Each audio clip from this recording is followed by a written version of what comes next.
मुर्तसिम, तुम यहाँ क्या कर रही हो? पैसे और जेवर वापस करो खुर्रम। मेरे पास कुछ नहीं है। खुर्रम, तुम बहुत अच्छे हो। क्या कहा? फिर कहना। तुम बहुत अच्छे हो। लेकिन शायद आप ये बात भूल रही हैं कि उन तमाम चीजों पर मेरा और मेरे बेटे का हक है। खफा की कहानी इस वक्त एक ऐसे मोड़ पर पहुंच चुकी है जहां मुर्तसिम ने अपने बाप की दौलत और जायदाद से अलग होने का फैसला तो कर लिया है, लेकिन दूसरी तरफ घर के अंदर ही एक ऐसा तनाज़ा खड़ा हो चुका है जो आने वाली किस्तों में कई रिश्तों को तोड़ सकता है। मुर्तसिम के लिए दौलत कभी सबसे बड़ी तरजीह नहीं रही, इसलिए वो अपने वालिद के सामने एक ऐसा फैसला करेगा जिससे शायद घर के बाकी अफराद हैरान रह जाएंगे। वो साफ कह देगा कि अगर उसके हिस्से की जायदाद से नहीं चाहिए तो वो अपने हिस्सा भी वापस करने के लिए तैयार है। सिर्फ यही नहीं, मुर्तसिम अपने वालिद को गाड़ी की चाबी तक वापस कर देगा और एक आम जिंदगी गुजारने का फैसला करता दिखाई देगा। लेकिन असली सवाल ये है कि क्या मुर्तसिम वाकया अपने खानदान और इस दौलत से मुकम्मल तौर पर दूर हो पाएगा? क्योंकि दूसरी तरफ ताज़ीन की परेशानी खत्म होने के बजाय मजीद बढ़ने वाली है। इसे मालूम हो चुका है कि इसका भाई खुर्रम जेवरात और नकद रकम लेकर घर से गायब हो गया है।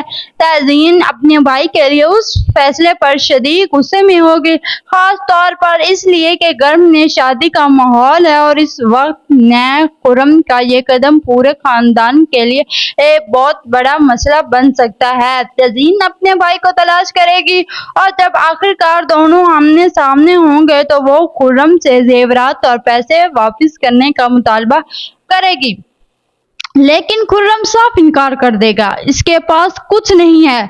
यहाँ ताज़ीन का गुस्सा काबू से बाहर हो जाएगा। वो सबके सामने खुर्रम को एक जोरदार थप्पड़ मारेगी और इसे याद दिलाएगी कि घर में इसकी बहन की शादी है। सब लोग इसके लिए परेशान हैं, लेकिन वो अपने ही घर वालों को मुश्किल में डालकर गायब हो गया है।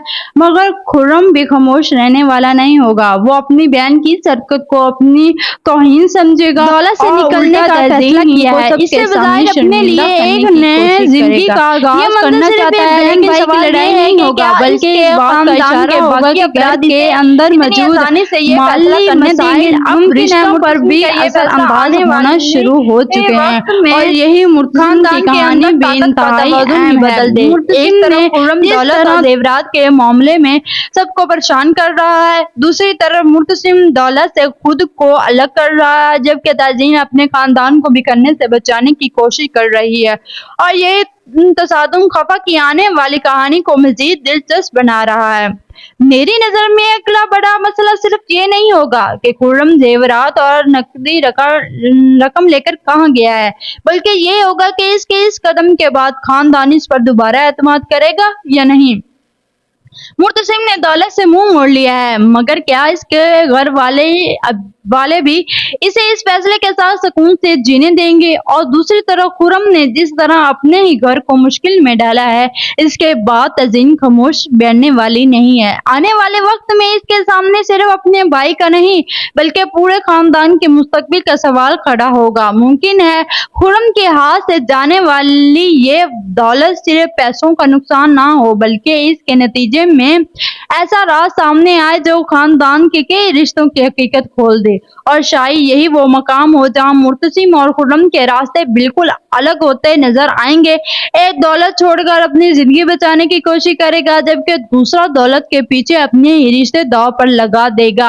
अब देखना यह है कि क्या मुर्तसिम का यह फैसला इसे अपने खानदान के करीब ले जाता है या हमेशा के लिए दूर कर देता है, और खुर्रम की यह हरकत आखिर इसे कहां लेकर जाती है। खफा की कहानी अब सिर्फ जायदाद की नहीं रही है, अब बात रिश्तों के इम्तिहान तक पहुंच चुकी है और आने वाली किस्त में यही इम्तिहान के चेहरों से पर्दा उठाने वाला है। आपको क्या लगता है, मुर्तसिम का ये फैसला सही है या वो अपने हक से निकल कर गलती कर रहा है? अपनी राय कमेंट में जरूर बताइए। मिलते हैं अगले रिव्यू में, तब तक अपना बहुत ख्याल रखिए।